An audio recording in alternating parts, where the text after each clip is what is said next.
రాష్ట్రంలోని ఒక గ్రామంలో కేవలం ఆడవారు మాత్రమే ఉంటున్న సంగతి మనం చాలా సందర్భాల్లో చెప్పుకున్నాం కదా. ప్రస్తుతం ఆ గ్రామం స్వయం చాలకంగా ఎదిగి ఎందరో విధివంచిన మహిళలకు ఆశ్రయం ఇస్తోంది. రోజు రోజుకు అటవీ ఉత్పత్తులను ప్రపంచానికి సరఫరా చేస్తోంది.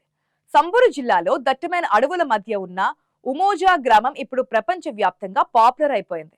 వినడానికి వింతగా అనిపించిన ఈ గ్రామంలో గత 3 దశాబ్దాలుగా పురుషులకు ప్రవేశం లేదు. 1990లో ఈ గ్రామం ఏర్పడింది. ఒకప్పుడు బ్రిటిష్ సైనికుల అకృత్యాలకు, ఆ తర్వాత స్థానిక పురుషాధిక్య సమాజంలోని హింసకు, గృహ హింసకు బలై బయటపడిన 15 మంది మహిళలు ఈ గ్రామానికి పునాది వేశారు. అప్పటి నుంచి ఈ గ్రామం మహిళా స్వేచ్ఛకు, స్వయం సమృద్ధికి ప్రతీకగా నిలుస్తోంది. ఇక్కడ నివసించే మహిళలు సింగిల్ మదర్స్ హోదాతో బిడ్డలను పెంచుకుంటున్నారు. కేవలం ఆడవాళ్లే నివసించే ఈ గ్రామంలో పాఠశాల, నర్సరీ వంటి సదుపాయాలను వారే స్వయంగా నిర్మించుకున్నారు. బాధితులైన మహిళలకు ఈ గ్రామం ఒక రక్షణ కవచంలా మారింది. ఇక్కడ మగపిల్లలు 18 ఏళ్ల వయసు వచ్చే వరకు తల్లుల వద్దే పెరుగుతారు. ఆ తర్వాత వారు గ్రామాన్ని వీడాల్సిందే. మరి గ్రామంలోకి పురుష పర్యాటకులను పగటిపూట అనుమతించినప్పటికీ రాత్రి కాకముందే వారు తిరిగి వెళ్లిపోవాలి. ఎటువంటి పురుషాధిక్యత లేని వాతావరణంలో మహిళలు తమ హక్కుల కోసం, ఆత్మ గౌరవం కోసం పోరాడుతున్న ప్రదేశంగా ఉమోజా గుర్తింపు పొందింది. కేవలం గతం గురించి మాత్రమే కాకుండా అణిచివేత నుంచి మహిళలు ఎలా బయటపడ్డారో చెప్పడానికి ఈ గ్రామం ఒక సజీవ సాక్ష్యం. ఇక్కడ మహిళలు తమ దైనందిన జీవితంలో ఎదుర్కొనే సవాళ్లను సమిష్టిగా ఎదుర్కొంటారు.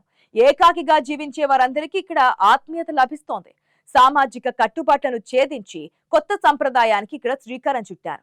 ప్రతి ఇంటిలో మహిళల శ్రమ, వారి పోరాట పటిమ స్పష్టంగా కనిపిస్తాయి. తల్లుల నుంచి కుమార్తెలకు ఈ స్వేచ్ఛా భావజాలం అందుతోంది. స్త్రీలు మాత్రమే నిర్ణయాలు తీసుకునే ఈ సమాజం ప్రపంచానికి ఒక ఆదర్శవంతమైన నమూనాగా నిలుస్తోంది. ఇక్కడ హింసకు తావులేదు. ఉమోజా గ్రామం ఇప్పటికీ తన ఉనికిని చాటుకుంటూ ఒక విజయవంతమైన సామాజిక ప్రయోగంగా కొనసాగుతోంది.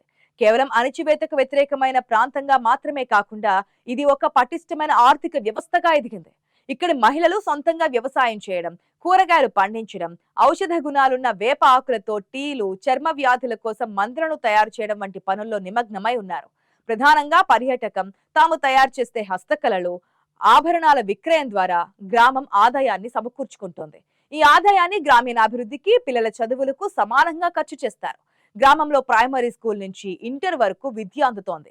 యూరోపియన్ ఫౌండేషన్ల సహకారంతో విద్య, ఆరోగ్య మౌలిక సదుపాయాలు మెరుగుపడ్డాయి. కాలక్రమేణా పర్యాటకుల రాక పెరగడంతో ఈ గ్రామం ఒక అంతర్జాతీయ పర్యాటక కేంద్రంగా మారింది. రెబేకా లోలోసోలి అనే మహిళ ఈ గ్రామానికి వ్యవస్థాపకురాలిగా నాయకత్వ బాధ్యతలు వహిస్తున్నారు. ఈమె నాయకత్వంలో అనేక అంతర్జాతీయ వేదికలపై మహిళా హక్కుల గురించి గళం విప్పుతున్నారు. పర్యాటకులు ఇక్కడికి వచ్చి మహిళల జీవన శైలిని అధ్యయనం చేస్తారు. దీనివల్ల గ్రామానికి ఆర్థికంగానే కాకుండా సామాజికంగా కూడా బలం చేకూరుతోంది. వేపాకులు, మూలికల ద్వారా తయారు చేసే ఉత్పత్తులు ఇప్పుడు విదేశీ మార్కెట్లలో కూడా అమ్ముడవుతూ ఉన్నాయి. ఇది కేవలం ఒక గ్రామం కాదు, మహిళల ఆర్థిక స్వాతంత్రానికి ఒక వేదిక. ప్రతి మహిళ ఇక్కడ తన నైపుణ్యంతో ఆదాయాన్ని పొందుతోంది. ప్రభుత్వం కల్పిస్తున్న ఉపాధి పథకాలను వీరు సమర్థవంతంగా వినియోగించుకుంటున్నారు. ఆధునిక సౌకర్యాల కంటే తమకు కావలసిన ప్రాథమిక అవసరాలను వారే తీర్చిదిద్దుకుంటున్నారు. కష్టాలను కన్నీలుగా మార్చకుండా కష్టాన్ని సంపదగా మార్చుకుంటున్నారు. ఉమోజా గ్రామంలోని జీవన విధానం ఇప్పుడు ఒక ఉద్యమంగా మారింది. ఇక్కడి మహిళలు కేవలం గ్రామానికే పరిమితం కాకుండా చుట్టుప్రక్కల ప్రాంతాల్లోని ఇతర మహిళలకు కూడా చైతన్యం కలిగిస్తున్నారు. బాల్య వివాహాలు, స్త్రీ జననేంద్రియ విచ్ఛేదనం వంటి దురాచారాలకు వ్యతిరేకంగా గళం విప్పుతున్నారు. ఒకప్పుడు మగవారి ముందు నోరెత్తని సంబూరు జిల్లా సంప్రదాయం నుంచి బయటపడి నేడు సొంతంగా నిర్ణయాలు తీసుకునే స్థాయికి వారు చేరుకున్నారు. అయితే ఇక్కడ పురుషుల ప్రవేశంపై నిషేధం ఉన్నప్పటికీ మగవారితో సంబంధాల విషయంలో వ్యక్తిగత స్వేచ్ఛను ఈ గ్రామం నిలిపి ఉంచింది. గర్భం దాల్చిన మహిళలు ఆ వ్యక్తితో సంబంధాన్ని తెంచుకుని ఒంటరిగా బిడ్డను పెంచుకునే సంప్రదాయం ఇప్పటికీ కొనసాగుతోంది. సామాజికంగా అట్టడుగున ఉన్న మహిళలకు ఇక్కడ సామాజిక రక్షణ లభిస్తోంది. కేవలం భౌతికంగా మాత్రమే కాకుండా మానసికంగా, ఆర్థికంగా కూడా మహిళలు స్వతంత్రంగా జీవిస్తున్నారు. ఒకే ఇంటిలో పలువురు మహిళలు కలిసి నివసించడం, కష్ట సుఖాలను పంచుకోవడం ఇక్కడ దైనందిన జీవితంలో భాగంగా మారింది. అణచివేతకు గురైన వారందరూ ఒకే గొడుగు కిందకు చేరడం వల్ల వారిలో ఆత్మవిశ్వాసం పెరిగింది. పాత మూఢనమ్మకాల నుంచి బయటపడి ఆధునిక భావజాలంతో వీరు ముందుకు వెళ్తున్నారు.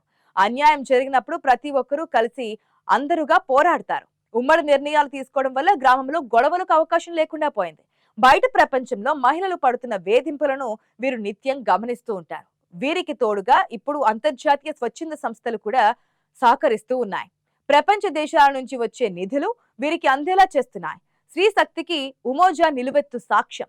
మగవారి అండ లేకపోయినా తాము ఎలా బ్రతకగలమన్నది వీరు నిరూపిస్తున్నారు. గతంలో వీరందరూ తమ తమ జీవితాలలో దెబ్బతిని ఇక్కడికి వచ్చిన వారుగానే ఉండేవారు. క్రమక్రమంగా తరాలు మారుతుండడంతో పరిస్థితిలో మార్పు కనిపిస్తోంది. గ్రామం స్థాపించిన కొత్తలో చుట్టుప్రక్కల ఉండే గ్రామాల్లోని పురుషుల నుంచి అనేక దాడులు ఎదురయ్యాయి. కానీ వీరు ధైర్యంగా ఎదుర్కోవడంతో ప్రస్తుతం అటువంటి హింసాత్మక ఘటనలు తగ్గిపోయాయి. తమ సెక్యూరిటీ కోసం చేసుకున్న ఏర్పాట్లతో ఉమోజా ఇప్పుడు ఒక పటిష్టమైన సామాజిక వ్యవస్థగా గుర్తింపు పొందింది. పర్యాటక రంగం ద్వారా వచ్చే ఆదాయం, ప్రభుత్వ ప్రోత్సాహకాలు గ్రామాన్ని ఆర్థికంగా బలోపేతం చేశాయి. గ్రామం మొత్తం నిర్ణయాలను మహిళలే సమిష్టిగా తీసుకుంటారు. ఏదైనా కొత్త సమస్య తలెత్తినా ప్రభుత్వం నుంచి రావాల్సిన సహాయం గురించి అయినా వీరు ఒక యూనిట్ గా పోరాడుతున్నారు. వీరిలో చదువుకున్న మహిళలు కూడా ఉన్నారు. వారు ఏకంగా ప్రభుత్వ కార్యాలయాలకు వెళ్లి తమకు రావాల్సిన సహాయాల కోసం ప్రశ్నించడం నేర్చుకున్నారు. 2005లో ఐక్యరాజ్య సమితి వేదికపై ఉమోజా మహిళ రెబేకా చేసిన ప్రసంగం తర్వాత ఈ గ్రామానికి అంతర్జాతీయ సహకారం పెరిగింది. అమెరికా, యూరప్ వంటి దేశాల నుంచి వస్తున్న విరాళాలు, ఫౌండేషన్ల సాయంతో మెరుగైన ఆసుపత్రులు, పాఠశాలలు నిర్మించుకున్నారు. భారతదేశపు పురాణాలలో కూడా ఇలాంటి మహిళా సామ్రాజ్యానికి సంబంధించిన ప్రస్తావనలు ఉన్నాయి. ప్రమీలా రాజ్యం సీమంతిని నగరంలో కేవలం స్త్రీలే పరిపాలించేవారు. ఈ పురుషరహిత రాజ్యానికి రాణిగా ప్రమీలాదేవి ఉండేవారు. ఈవిడ రణరంగంలో ఎంతటి బలవంతులనైనా ఓడించగల సామర్థ్యం కలిగినదిగా చెబుతూ ఉంటారు. అయితే పాండవులలో ఒకడైన అర్జునుడు తన అశ్వమేధ యాగంలో భాగంగా ప్రమీల రాజ్యాన్ని సందర్శించి ఆమెతో యుద్ధం చేసి చివరికి ఆమెను వివాహం చేసుకుంటారు. ఉమోజాలోనూ స్త్రీలే సర్వస్వం. పురుషులపై ఆధారపడకుండా తమ హక్కుల కోసం, తమ కుమార్తెల భవిష్యత్తు కోసం చేస్తున్న పోరాటం అలుపెరగకుండా సాగుతోంది.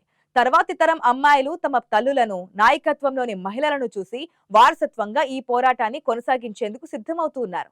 ప్రపంచ వ్యాప్తంగా మహిళా సాధికారతకు ఉమోజా గ్రామం ఒక బలమైన ఉదాహరణగా మారుతోంది. వ్యవస్థీకృతమైన సామాజిక మార్పుకు ఇది ఒక నిదర్శనంగా నిలుస్తోంది.